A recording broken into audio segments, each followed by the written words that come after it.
Assalamualaikum warahmatullahi wabarakatuh. Alhamdulillahilladzi asra bi'abdihi lailam minal masjidil harami ilal masjidil aqsa. Wassalatu wassalamu ala asrafil mursalin Sayyidina Muhammadin wa ala alihi wa sahbihi ajmain, amma ba'du. Faqala Allah Ta'ala fi kitabihil karim, a'udzu billahi minasy syaithanir rajim, bismillahirrahmanirrahim. Wa min qaumi Musa ummatun yahduna bil haqq wa bihi ya'dilun. Shadaqallahul azim. Alhamdulillah wa syukrillah, puja dan syukur kita panjatkan ke hadirat Allah Subhanahu wa Ta'ala. Salawat dan salam semoga dicurah limpahkan kepada baginda Nabi besar Muhammad Sallallahu Alaihi Wasallam. Sahabat channel Rahmatul Ummah yang saya cintai dan Allah muliakan, dengan pertolongan hidayah dari Allah Subhanahu wa Ta'ala, alhamdulillah selama bulan Rajab dari tanggal 1 sebulan lebih saya telah membahas sekemampuan saya, membahas isi kandungan kitab Dardir yang dikarang oleh Syekh Ahmad Dardir, mengisahkan tentang perjalanan Isra dan Mi'raj baginda Nabi besar Muhammad SAW.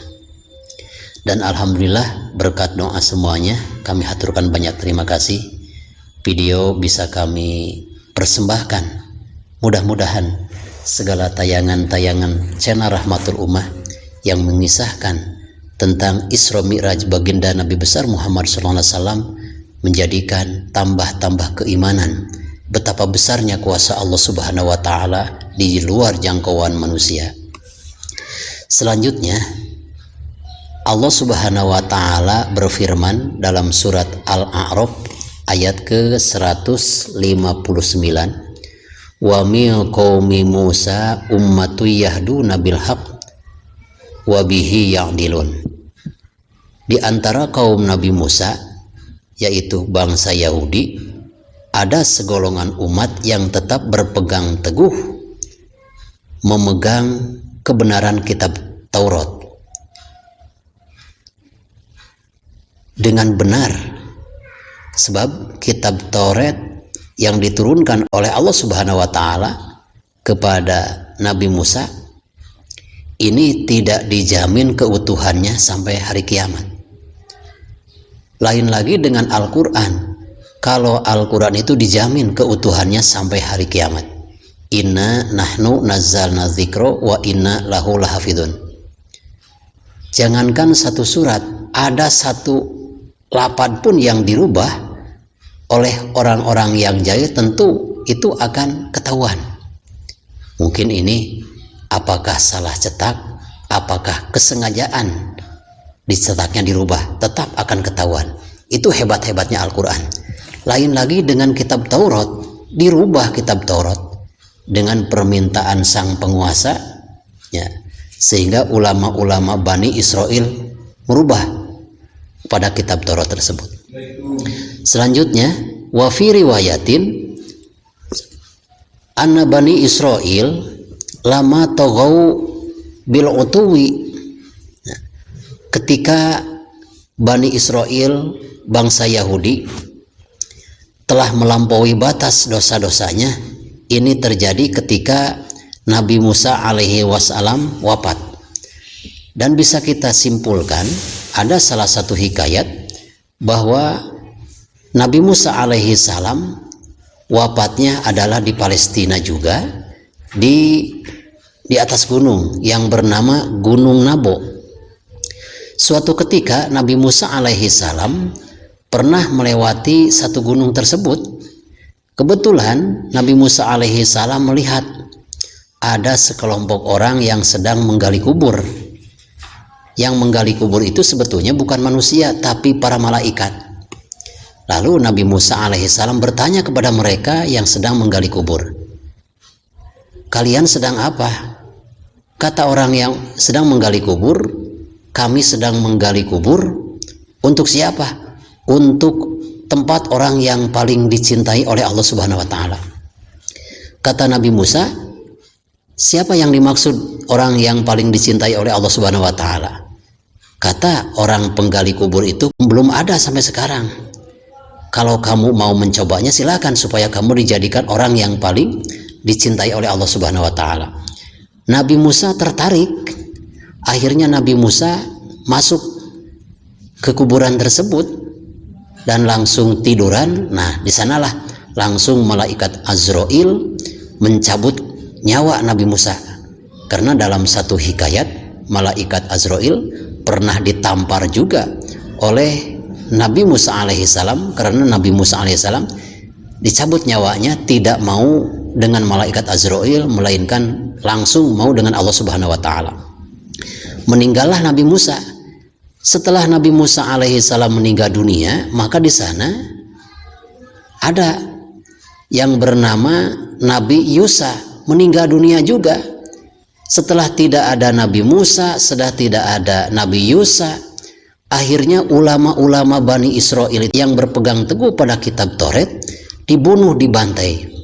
Dalam satu hikayat sampai-sampai Bani Israel satu hari membunuh 70 orang nabi. Sehingga sudah kebangetan perjalanan dosa-dosa Bani Israel, sehingga ulama-ulama yang masih hidup terus dikejar-kejar.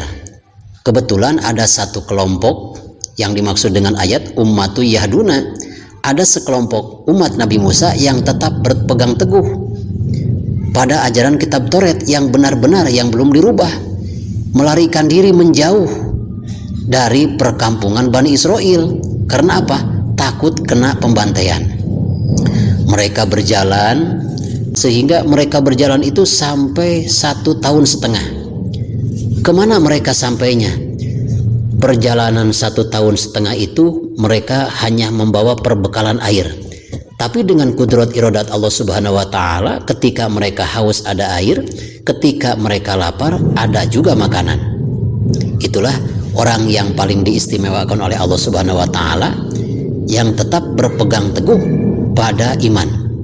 Sehingga Masya Allah, setelah melaksanakan perjalanan selama 1,5 tahun, sampailah mereka ke tanah Cina atau ke negara Cina, yang mana di tanah Cina tersebut dilewati oleh mereka.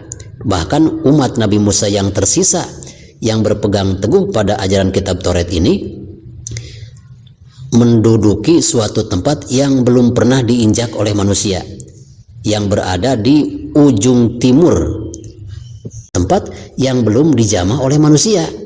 Mereka hidup berbaur dengan binatang-binatang buas, tapi binatang buas tersebut tidak mereka ganggu, dan binatang buas pun tidak mengganggu kehadiran mereka. Mereka merasa nyaman hidup di gunung, dan binatang-binatang buas pun merasa nyaman dengan kehadiran umat Nabi Musa alaihissalam. Selanjutnya, dalam kisah tersebut mereka hidup dengan damai, melaksanakan kitab Taurat, dan dalam hati mereka ingin selalu bertemu dengan baginda Nabi besar Muhammad SAW. Mereka hidup damai, tidak ada perbuatan dosa dalam satu kampung tersebut. Manusianya soleh-soleh. Pokoknya kehidupan mereka sudah tidak lagi memikirkan kaya, tidak mau kaya. Yang penting mereka tujuannya satu, yaitu mau beribadah kepada Allah Subhanahu wa taala. Juga Allah Subhanahu wa taala memberikan perlindungan kepada mereka agar tidak diganggu oleh Bani Israel. Dengan apa? Membentengi mereka. Allah Subhanahu wa taala menjadikan wa bainahum wa bainas sin wadian jarian minaromal, yang membentengi mereka sehingga dari luar tidak bisa masuk ke negara umat Nabi Musa. Umat Nabi Musa pun tidak bisa keluar. Karena apa? Di sana ada satu sungai, sungainya bukan air, tapi sungai yang diciptakan oleh Allah Subhanahu wa taala terbuat dari pasir. Kalau orang mau sampai ke umat Nabi Musa yang dilindungi oleh Allah, pasti tidak akan hidup. Karena apa? Langsung ditelan oleh pasir. Ini sebagai perlindungan bagi Allah Subhanahu wa taala kepada orang-orang yang berpegang teguh pada ajaran kitab Toret. Sahabat channel Rahmatul Ummah yang saya cintai dan Allah muliakan, insya Allah di bagian yang selanjutnya, mungkin video terakhir menceritakan kisah Isra Mi'raj, saya akan mengisahkan umat Nabi Musa yang tersisa ini dirindukan oleh baginda Nabi besar Muhammad SAW, sehingga sepulang dari langit baginda Rasul ingin mampir, ingin membuktikan bagaimana sih umat Nabi Musa selalu dipuji oleh Allah Subhanahu wa Ta'ala, yang terkandung dalam kitab suci Al-Quran surat Al-A'raf ayat 159. Tunggu tayangan berikutnya. Hudma sofa wada ma kadar. Billahi taufiq wal hidayah. Wassalamualaikum warahmatullahi wabarakatuh.